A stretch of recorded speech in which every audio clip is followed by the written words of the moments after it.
اتبعوا ما تتلو الشياطين على ملك سليمان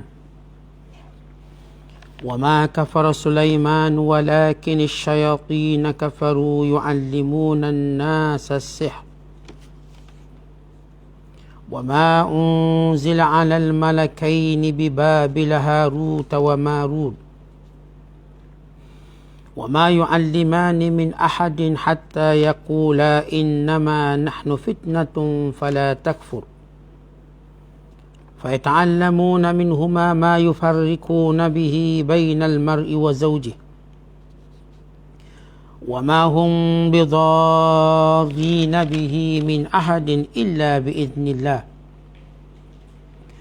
ويتعلمون ما يضرهم ولا ينفعهم ولقد علموا لمن اشتراه ما له في الآخرة من خلاق ولبئس ما شروا به أنفسهم لو كانوا يعلمون. Sadaqallahul Azim. Maksudnya, mereka membelakangkan kitab Allah dan mengikut ajaran-ajaran sihir yang dibacakan oleh puak-puak syaitan dalam masa pemerintahan Nabi Sulaiman. Padahal Nabi Sulaiman tidak mengamalkan sihir yang menyebabkan kekufuran itu. Akan tetapi puak-puak syaitan itulah yang kafir dengan amalan sihirnya. Kerana mereka lah yang mengajarkan manusia ilmu sihir.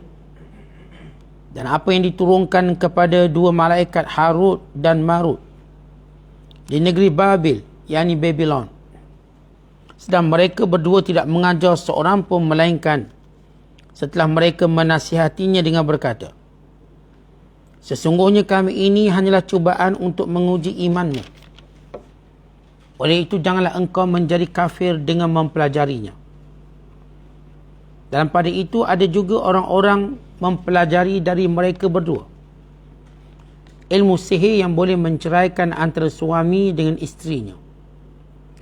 Padahal mereka tidak akan dapat sama sekali memberi mudarat atau membahayakan dengan sihir itu seseorang pun melainkan dengan izin Allah Subhanahu wa taala. Dan sebenarnya mereka mempelajari perkara yang hanya membahayakan mereka dan tidak memberi manfaat kepada mereka. Dan demi sesungguhnya mereka, yakni kaum Yahudi itu, telah pun mengetahui bahawa sesiapa yang memilih ilmu sihir itu tidaklah lagi mendapat bahagian yang baik di akhirat.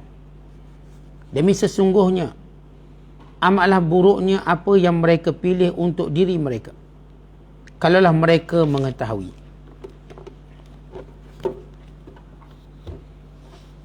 Masih lagi kita berada dalam penafsiran suratul Baqarah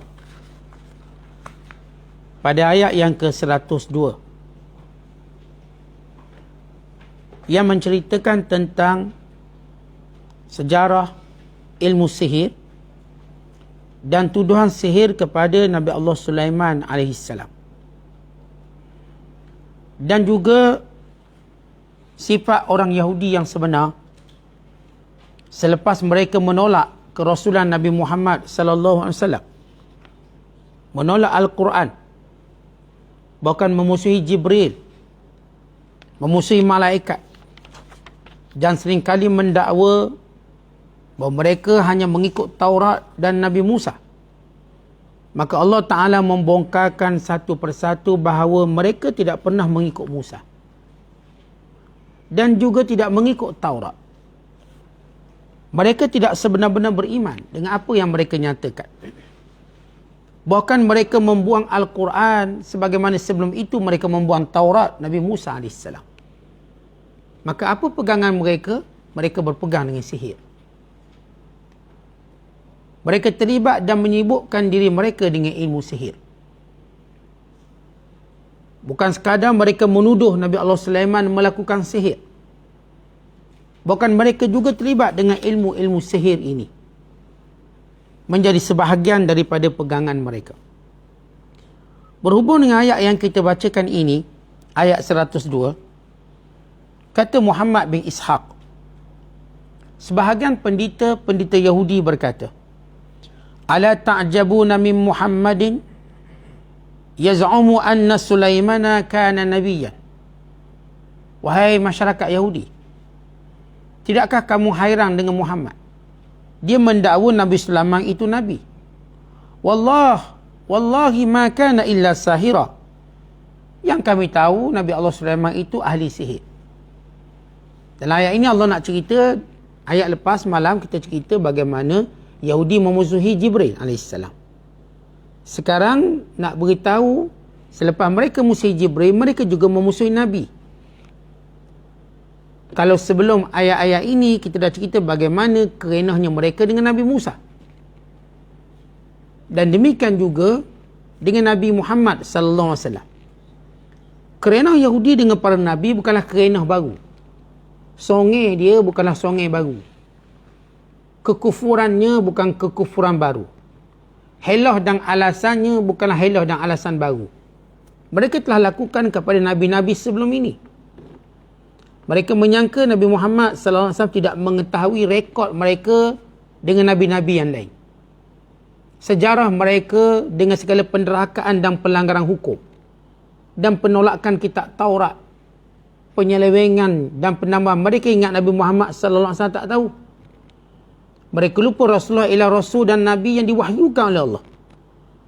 Dan turun ayat demi ayat yang membongkarkan sejarah asal usul Yahudi yang jahat ini, yang memusuhi Allah Ta'ala dan perintahnya, memusuhi Nabi-Nabi, bukan membunuh para Nabi, bukan memusuhi malaikat.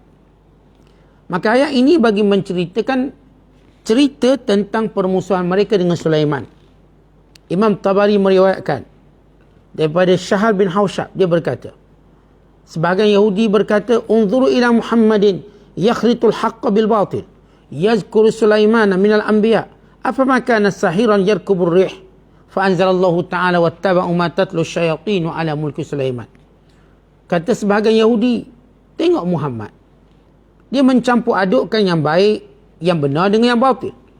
Dia kata Nabi Sulaiman itu nabi, walha Nabi Allah Sulaiman itu ahli sihir yang menaiki awak, yang menaiki angin atau yang menunggang angin.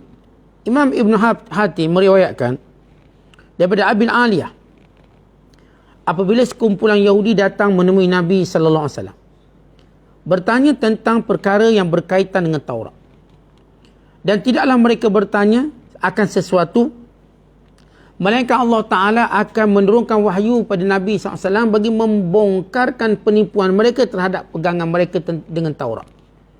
Yahudi ni datang nak tunjuk dia terror dengan kitab Taurat dan cuba bertanya kepada Nabi SAW dengan apa yang terkandung dalam Taurat.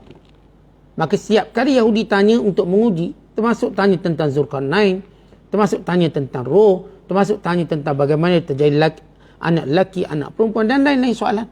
Yang sebahagiannya mereka tanya direct, sebahagiannya mereka mewakili orang-orang lain untuk tanya, untuk mengaibkan Nabi sallallahu alaihi wasallam. Setiap kali mereka bertanya, setiap kali itu Allah turunkan wahyu menceritakan hakikat Taurat yang sebenar dan perangai mereka yang sebetulnya. Bila mana mereka melihat Rasulullah menjawab dan mendedahkan keaiban mereka, mereka berkata, haza a'lam bima unzila ilaina minna. Muhammad ni dia tahu serba-serbi, bahkan dia lebih tahu daripada apa yang kita tahu, termasuk pengkhianatan dan juga cerita mereka ditukar menjadi babi, monyet, kisah mereka membunuh orang kaya, menyembunyikannya sehingga dia minta menyembelih lembu. Muhammad SAW tahu belaka. Wa innahum sa'aluhu anis sihr wa khasamuh. Lalu mereka datang tanya pula kepada Nabi Muhammad SAW tentang sihir. Dan Rasulullah sallallahu alaihi wasallam menjawabnya. Dan di antara perkara yang Rasul jawab tentang Nabi Allah Sulaiman. Lalu mereka kata itu ahli sihir. Maka turunlah ayat wattaba'u ma tatlu syayatin, dan mereka mengikut apa yang telah dikatakan oleh syaitan. Artinya fitnah kepada Nabi Allah Sulaiman AS, bahawa Nabi Allah Sulaiman memainkan ilmu sihir atau Nabi Allah Sulaiman adalah ahli sihir, ialah perkara yang digembar-gemburkan oleh syaitan dan menjadi kepercayaan sebahagian Yahudi. Lalu mereka terus menjadikan ia sebagai suatu pegangan bahawa Nabi Allah Sulaiman bukanlah Nabi yang sebenar. Ini dakwah mereka. Yang aneh pula, waktu mereka menolak Sulaiman sebagai Nabi, tapi mereka beria-ia mencari haikal Sulaiman. Bila mereka menggali Baitul Maqdis sampai hari ini, kononnya nak cari bekas istana Sulaiman. Walau mereka sendiri yang menuduh Sulaiman dengan macam-macam. Nak cari buat apa? Nak hidupkan balik buat apa? Kerana di situ katanya ada tempat ibadat Nabi Sulaiman. Bukankah kamu yang menghina Sulaiman, mengatakannya ahli sihir? Ya, Yahudi kalau dia nampak ada kepentingannya, maka dia akan mendakwa dengan dakwaan yang membawa kepada keuntungannya. Maka ayat ini secara umumnya menceritakan bila Allah menyebut wattaba'u, mereka Yahudi yang menolak Taurat sebelum itu, bahkan menolak Quran yang bersamamu wahai Muhammad SAW. Wattaba'u, lalu bila tak ikut kitab, tak ikut wahyu, tak ikut Nabi, habis ikut siapa? Ikut syaitan. Kita sama ada mengikuti kebenaran atau ikut syaitan yang bawa kebatilan.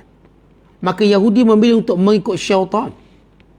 Khususnya tuduhan ke atas ala mulki Sulaiman, pemerintahan Sulaiman. Wa ma kafara Sulaiman.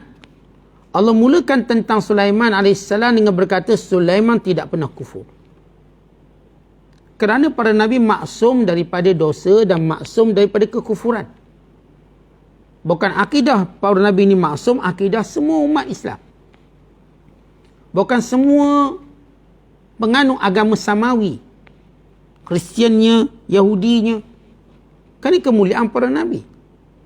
Tapi segelintir mereka mempermainkan para Nabi, lalu menuduh mereka dengan tuduhan yang tidak sesuai dengan darjat kerasulan kenabian. Kerana para Nabi ini paling kenal Allah, paling takut Allah. Tiba-tiba mereka kata Sulaiman ini ahli sihir. Wa ma kafara Sulaiman. Sulaiman tidak kafir dengan tuduhannya sebagai ahli sihir. Ini menunjukkan bahawa belajar ilmu sihir boleh bawa kekafiran. Terlibat dengan ilmu sihir boleh bawa pada kekafiran. Sebab ketika mana Yahudi kata Sulaiman itu ahli sihir, Allah kata Sulaiman bukan ahli sihir. Kenapa? Kerana sihir itu merosakkan akidah. Kemudian Allah menyebut walakinna syayatin, akan tetapi syaitanlah yang kafir dengan ilmu sihirnya. Baik, bila kita menyebut tentang hakikat ilmu sihir, sejarah ilmu sihir, bagaimana ia bermula, bagaimana ia berkembang, bagaimana ia mula menjadi amalan-amalan, pegangan-pegangan sebahagian manusia. Kalau kita membuka Al-Quran, Allah menyebut tentang dua zaman yang berlakunya sihir. Yang pertama zaman Nabi Musa AS. Yang kedua zaman Nabi Allah Sulaiman AS. Ini dua zaman yang berlakunya ilmu sihir. Dan bila kita lihat, para Nabi SAW sentiasa dituduh sama ada pembohong atau ahli sihir. Kerana Allah Ta'ala zahirkan di tangan para Nabi itu mukjizat. Kerana mereka orang-orang yang bodoh melihat segala benda yang aneh yang bertentangan dengan kebiasaan akal mereka dinamakan sihir. Tanpa membezakan kepada siapa dizahirkan perkara-perkara tersebut dan tujuan-tujuannya. Kerana ahli sihir, tujuan dia menzahirkan perkara aneh untuk didapat keuntungan. Tetapi para Nabi dizahirkan segala perkara yang ajaib untuk menyelamatkan manusia daripada kekufuran.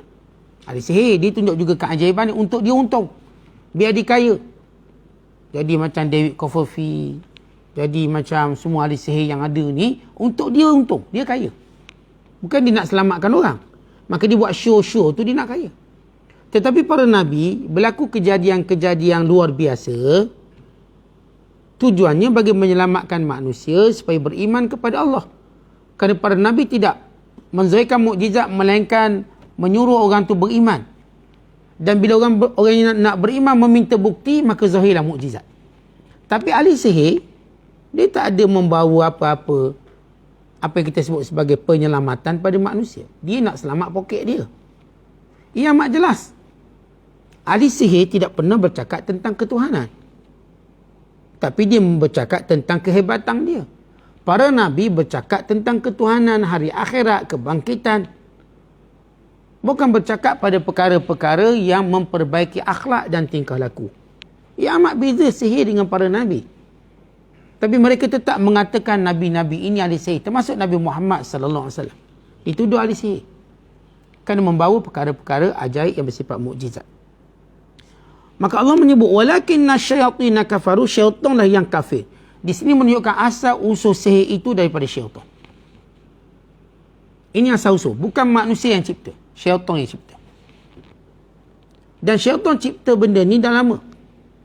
Walaupun dalam riwayat yang masyhur menyebut bagaimana syaitan menulis ilmu-ilmu sihir, lalu dicop, ditandatangani seolah-olah kata-kata ini daripada Asy bin Barkhaya, iaitu penasihat Nabi Allah Sulaiman. Kemudian ditanam di musalla tempat Nabi Allah Sulaiman solat, tanpa disedari oleh Nabi Allah Sulaiman AS. Waktu mana Sulaiman wafat, lalu syaitan pun mengeluarkan kertas sihir tadi, lalu mendakwa dan berkata, sesungguhnya raja kamu Sulaiman belajar ilmu sihir ni, sebab tu dia boleh terbang, sebab tu dia boleh kuasai binatang, sebab tu dia boleh itu dan boleh ini. Lalu sebahagian besarnya percaya. Manakala ulama-ulama Bani Israel yang masih berpegang dengan ajaran Nabi Allah Sulaiman AS berkata, dusta Sulaiman bukanlah ahli sihir, dia seorang Nabi. Tetapi menjadi kebiasaan Yahudi, dia lebih percaya pada orang awam berbanding nabinya ataupun padrinya. Yahudi ni tuan-tuan majoriti, dia macam kita sebut netizen hari ni, netizen. Kekuatan suara netizen. Dia jadi lebih kuat pada suara ulama. Sebahagian netizen lah, bukan netizen kita. Dalam masyarakat, dalam Yahudi, yang kuatnya ialah netizen Yahudi berbanding ulamanya, apatah lagi nabinya. Hatta nabi-nabi pun kalah berlawan dengan netizen Yahudi. Ulama-ulamanya juga begitu, kalah. Akhirnya, sebagai ulama yang kalah dengan desakan netizen Yahudi, mereka mengubah Taurat. Mereka mengubah Injil.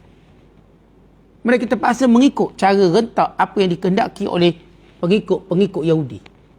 Jadi kebanyakan orang-orang bodoh berkata, memang Sulaiman itu ahli sihir. Maka Allah Ta'ala nak bersihkan Nabi Allah Sulaiman. Bila Allah menyatakan syaitan yang kafir, yu'allimuna an-nasa sihr, mereka lah mengajar manusia akan ilmu sihir. Jadi ayat ni jelas menunjukkan asal usul sihir ni daripada syaitan. Dan sihir tidak akan terhasil melainkan dengan perantaraan jin.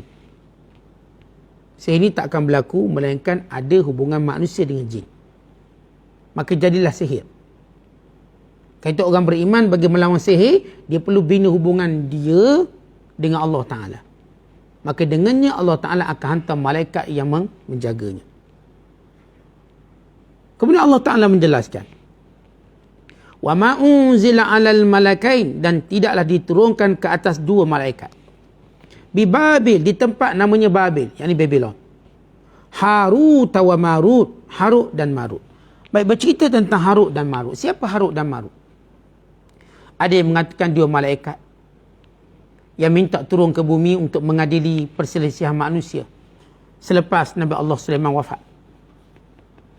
Maka bila petang hari dinaik ke langit, pagi diturun ke bumi lalu menjadi hakim. Bila Sulaiman AS meninggal dunia, mereka berdua turun mengadili manusia. Sehinggalah mereka berkenan dengan seorang perempuan namanya Zahrah. Zahrah berbalah dengan suaminya. Dan akhirnya dua malaikat ini tergoda dengan Zahrah. Sebab malaikat itu diturun ke bumi, dipakaikan dengan hawa nafsu. Maka Zahrah mula meminta diajar ilmu bagaimana naik ke langit. Maka dua malaikat ni pun ajar. Akhir Zahrah naik tapi tak lepas. Dia boleh naik, melekat jadi bintang Zahrah. Ini cerita karut. Tapi kita cerita dulu memang sedap. Ceritanya karut. Patutnya Harut Marut jadi cerita karut marut. Dia macam gitu. Maka apa hakikat Harut Marut? Yang daripada kisah cerita tadi juga disebut Harut Marut pun dihukum oleh Allah sebab ajar ilmu naik ke langit kepada Zahrah. Zahrah dah jadi planet Zahrah dah. Maka Harut Marut digantung kakinya, kepala ke bawah, di langit, sehinggalah hari kiamat barulah dibebaskan. Kerana Allah beri pilihan nak hukum dunia ke hukum akhirat. Maka mereka memilih hukum dunia, maka digantung kaki mereka ke atas, kepala ke bawah. Lalu mereka tunggu sampailah lahirnya Nabi Muhammad SAW. Baik, ini cerita karut marut. Tak betul, tak sahih dalam sudut ilmu penafsiran. Tetapi Allah Ta'ala jelaskan di sini, Perkataan malakain, ada yang membacanya dengan malikain, yakni dua raja. Ada yang membacanya malakain, yakni dua malaikat. Sebagian ulama tafsir menyatakan dia adalah dua orang yang soleh, tetapi kerana kesolehannya diumpamakan seperti malaikat. Kan kita kalau sebut orang tu baik macam malaikat dia. Kalau orang tu jahat macam syaitan dia. Kan macam tu kita bercakap dalam bahasa kita. Orang baik macam malaikat. Lembut je Ustaz. Orangnya tenang, orangnya macam malaikat. Kalau sekiranya orang tu jahat, kata Allah sebiji macam syaitan, macam dajjal dah. Kita akan kata begitu dalam perumpamaan. Setengah ulama tafsir menyatakan, ya benar malaikat yang Allah turunkan bagi mengajar manusia membezakan antara sihir dengan mukjizat. Dalam malaikat ini mengajar, sihir macam ni cara dia. Diajar bukan untuk diamalkan. Diajar untuk penjelasan. Macam contoh pemadam, artinya agensi dada, ditunjuk ni dada morfin, heroin, ni ekstasi, sekian. Ditunjuk tu semua untuk apa? Untuk kita hisap ke? Tak. Nak beritahu ini dada, bahaya. Bukanlah tunjuk kejahatan untuk dibuat jahat, untuk dikenali yang jahat dan yang tidak jahat ataupun yang baik. Ya, setengah ulama kata ia memang malaikat dengan bacaan malakain yang diturunkan di Babylon yang menjadi pusat perkembangan fitnah itu dan perkembangan manusia. Ya, kalau kita lihat kerajaan Nabi Allah Sulaiman ini, pusatnya ialah di Filistin, di Baitul Maqdis. Ini pusat pemerintahan. Dan kita perlu tahu kerajaan Sulaiman ini memanjang, meluas sehingga sebahagian besar dunia. Dan dia di antara raja yang memerintah dunia. Tetapi waktu itu, kawasan paling popular ialah Babylon. Negara Babil ataupun Babylon. Memang kalau kita belajar sejarah, maka antara kota yang masuk ialah kota Babylon. Dan di sanalah lahirnya Nabi Allah Ibrahim, kisah Nabi Allah Ibrahim, yang lebih mendahului kisah Nabi Allah Sulaiman AS. Sebab Ibrahim dulu juga di kota Babylon. Kota yang dianggap kota yang terungguh, yang mereka sebut sebagai tamadun Mesopotamia. Dalam Quran menyebut dengan perkataan Babil. Ini Babylon, empayar terkenal yang meninggalkan banyak kesan-kesan peninggalan sejarah yang hebat. Maka nama dua orang ni, malaikat ini, Harut dan Marut. Setengah ulama saya katakan tadi, ini antara dua pandangan yang kuat. Mengatakan dia orang soleh, yang Allah ilhamkan kepadanya dengan ilmu laduni untuk mengajar manusia, khususnya orang-orang yang memfitnah Nabi Allah Sulaiman waktu itu. Sulaiman AS ialah seorang Nabi dan Rasul yang zahir di tangannya mukjizat, bukannya sihir. Sihir sifatnya begini. وَمَا يُعَلِّمَانِ مِنْ أَحَدٍ, dan tidaklah Harut dan Marut mengajar sesiapa pun yang ingin belajar, hatta yakula, melainkan mereka akan memberitahu terlebih dahulu, innama nahnu fitnah, sesungguhnya kami cuma ujian untuk kamu. Kami ni cuma nak beritahu benda ni sebagai satu ujian, bukannya untuk kamu amalkan. Fala takfur, maka jangan kamu kufur. Berarti mempelajari ilmu sihir ini kufur. Mempelajari, beramal dengannya kufur. Baik, kalau kita lihat pandangan ulama, apa hukum belajar ilmu sihir sebenarnya? Sebab zahir ayat ini menyebut bahawa dua malaikat ini atau dua orang soleh ini mengajar orang ilmu sihir. Kebanyakan ulama menyatakan belajar ilmu sihir hukumnya haram. Dan termasuk dalam mazhab kita, sebagaimana kata Imam An-Nawawi rahimahullah ta'ala, ala wajhi sahih. Sahih, pendapat yang sahih, bahawa belajar dah haram. Belum cerita amal. Sepakat ulama beramal dengan sihir haram dan boleh membawa kepada kekufuran. Tapi belajar saja, belajar sebab nak tahu. Belajar sebab nak tahu apakah hukumnya. Sebagian besar ulama kata haram, belajar pun tak boleh. Sebagian ulama dalam mazhab Syafi'i, dalam mazhab Maliki menyatakan harus. Berdasarkan ayat Al-Quran ini, وَمَا يُعَلِّمَانِ مِنْ أَحَدٍ, dan kedua-duanya mengajar ilmu sihir. Tetapi dia memberi amaran dan ingatan kepada yang belajar, fala takfur, jangan beramal dengannya, kamu akan kufur. Berarti sekadar belajar nak tahu, maka hukumnya ada dibenarkan bagi pandangan sebagian ulama. Sesudah mereka bersepakat beramal dengan ilmu sihir, hukumnya adalah haram dan boleh bawa kepada kekufuran. Sebab itu malaikat yang ajar ini dia sebut fala takfur, jangan kamu kufur. Dia tak kata jangan belajar kamu kufur, dengan kamu beramal dengannya kamu kufur. Fa yata'allamuna minhuma, maka orang ramai pun belajar daripada Harut dan Marut. Antara sihir yang diajar apa dia? Ma yufarriqu nabihi, yang dengannya mereka dapat memisahkan menggunakan ilmu sihir bainal mar'i wa zawjih, antara suami dan isteri. Kalau kita pergi pada zaman Nabi Musa AS, sebab zaman Nabi Musa mendahului zaman Nabi Sulaiman, dan Fir'aun menjadikan sihir sebagai alat negara, maka berlaku pergolakan, cabar-mencabar antara Musa dengan ahli sihir. Yang kalau kita baca kisah ahli sihir ini juga sebenarnya keturunan Bani Israel. Berarti ilmu sihir itu memang dah jadi satu ilmu pokok Yahudi. Dia jadi macam ilmu khususiah kepada mereka. Mereka lah daripada mereka berkembang ilmu sihir akibat mereka menolak kebenaran Taurat. Macam gini tuan-tuan. Kita kalau tolak kebenaran, terhimpun dalam diri kita semua kebatilan. Dia otomatisnya begitu.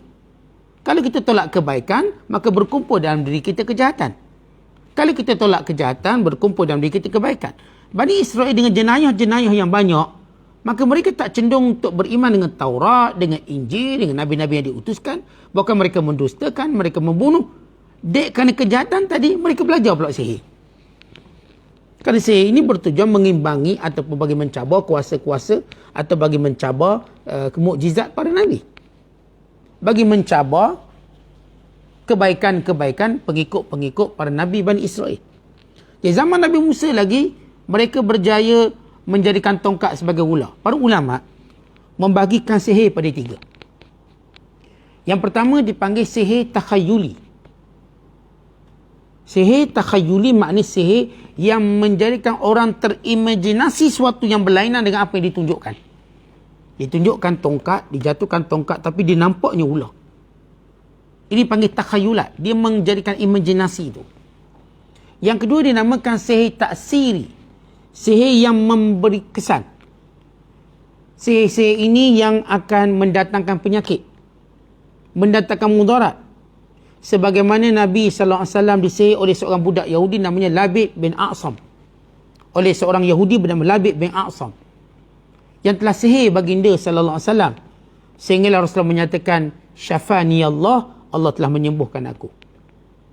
Dan hadis yang saya menceritakan bagaimana Yahudi ini telah sihir Rasulullah dengan mengambil rambut baginda, sikat sisir baginda dan juga darah Rasulullah untuk diletakkan pada satu botol dan ditanam dalam satu perigi, sehingga menjadikan Rasulullah terkena sihir.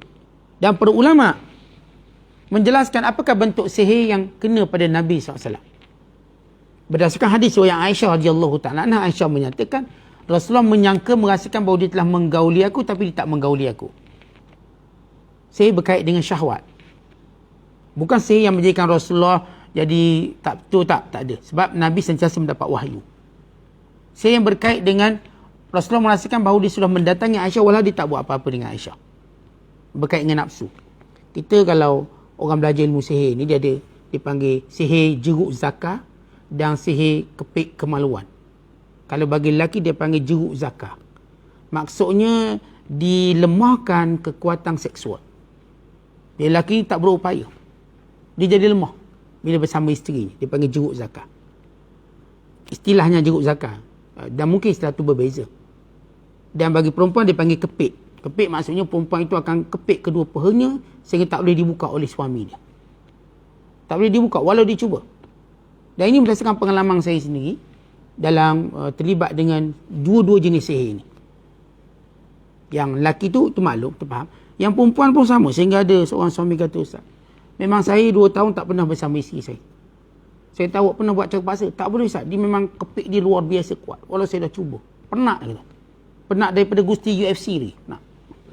Memang tak boleh. Kerana adanya gangguan tersebut. Dan sisi itu tulis email pada saya mengadu tentang masalah dia. Cerita dia. Untuk saya ceritain pengalaman berasaskan kepada bentuk sihir yang disebut sihir taksiri. Dia kena pada anggota tertentu sakit dan sebagainya. Dan sihir ketiga namanya sihir majazi.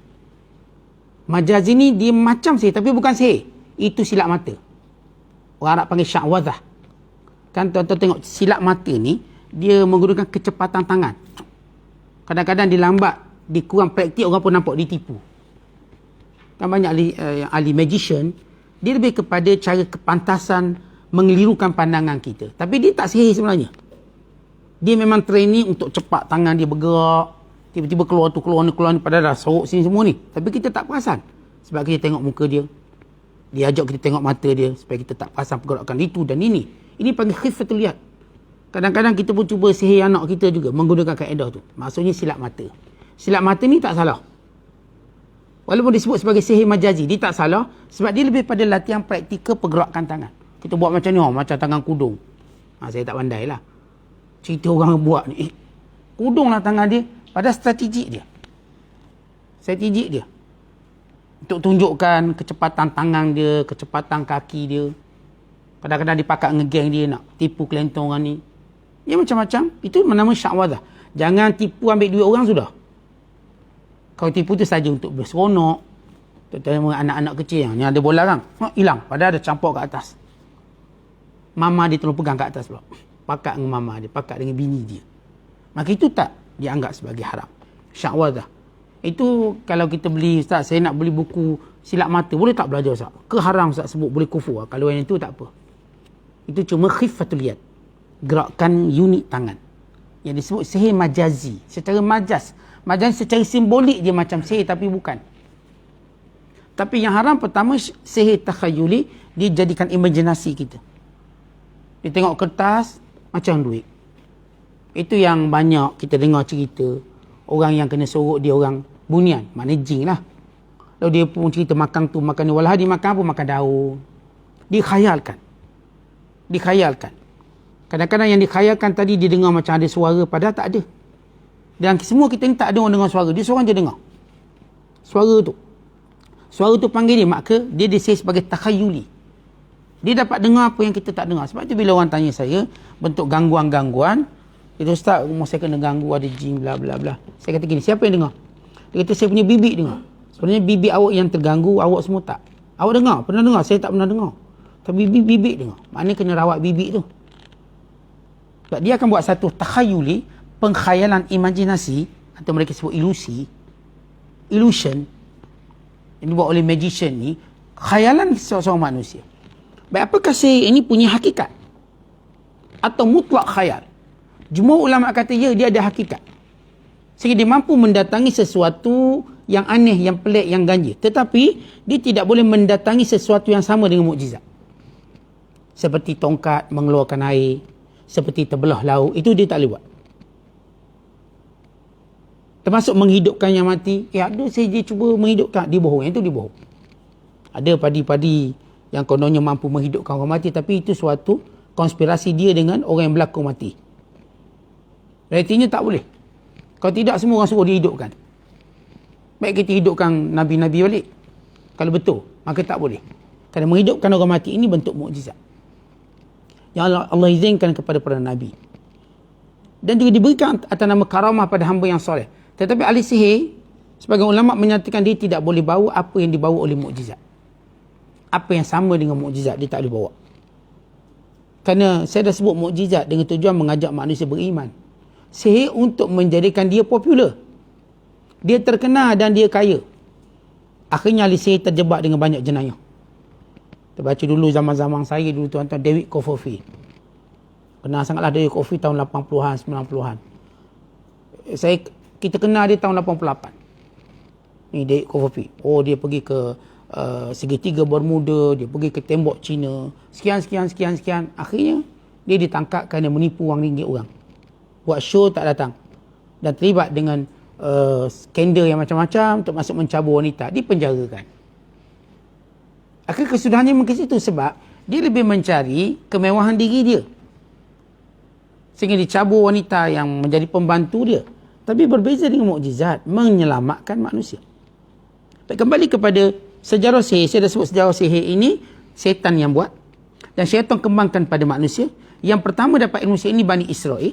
Dan kisah Nabi Musa itu, juga ahli sihir yang 7 orang juga ialah Bani Israel. tetapi berpihak pada Firaun sebelum mereka beriman kepada Allah dan mati dalam keadaan Islam. Kemudian pada zaman Nabi Allah Sulaiman juga mereka yang melalui syaitan, mereka begitu terpengaruh dengan apa syaitan kata, Sulaiman mendapat segala kehebatan ini kerana ilmu sihir, lalu mereka pakat ramai-ramai belajar sehingga Allah Ta'ala hadirkan dua malaikat Harut dan Marut atau dua orang soleh ini yang mengajar manusia, membezakan bagi membersihkan kemuliaan Nabi Allah Sulaiman AS. Dan sihir yang digunakan, yang diajar itu sihir memisahkan suami isteri. Baik tuan-tuan, sihir ini banyak jenis. Kenapa Allah Ta'ala menyebut tentang sihir memisah suami isteri? Kerana syaitan perkara yang paling disuka ialah cerai. Maka syaitan pasti bawa suatu benda yang paling disuka untuk manusia buat. Disebut dalam hadis. Kata Nabi SAW, Iblis mengumpulkan bala tentera syaitan. Lalu bertanya apa yang mereka buat kepada manusia. Yang ni kata aku dah buat, dia lewat solat. Yang ni aku buat, dia sampai dia tak puasa. Yang ni kata sampai dia makan rasuah. Maka dia ceritakan. Maka bila seorang kata, wahai Tuan, Iblis, saya telah menjadikan suami isteri bercerai. Lalu kata Iblis, anta. Macam ni baru ya. Macam ni baru ya. Ni betul. Ni baru kerja. Seolah-olah macam itulah terjemahan dramatik saya. Anta. Macam tu. Maka dinaikkan pangkat. Tu jadi saja meja. Terus naik pangkat daripada Lance Corporal, saja meja. Tu naik sarjan. Umpama je lah. Jangan marah pula sarjan-sarjan ni. Dia tu naik pangkat lah maksudnya. Dia tu naik pangkat. Berarti itu syaitan nak.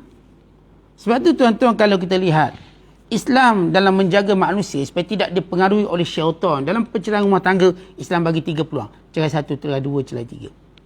Rujuk 1 dan rujuk 2. Tujuannya ialah supaya kita belajar daripada kesilapan kita. Jangan biarkan rumah tangga kita ni rosak. Jangan. Kerana di sebalik rosaknya rumah tangga ada makhluk laknat yang bergembira. Itu macam mana kita boleh tenang kalau kegagalan kita, musuh kita gembira? Tidakkah kita rasa tercabar bila musuh kita seronok dengan kegagalan kita? Pasti kita cuba buktikan kita berjaya. Sebab itu tuan-tuan, baik suami, baik isteri, jagalah rumah tangga elok-elok. Elokkan perceraian yang menjadi senjata syaitan, yang menjadi perkara yang disukai oleh syaitan. Allahumma illa, melainkan memang dah jodoh kita banyak tu. Sudah segala ikhtiar kita buat.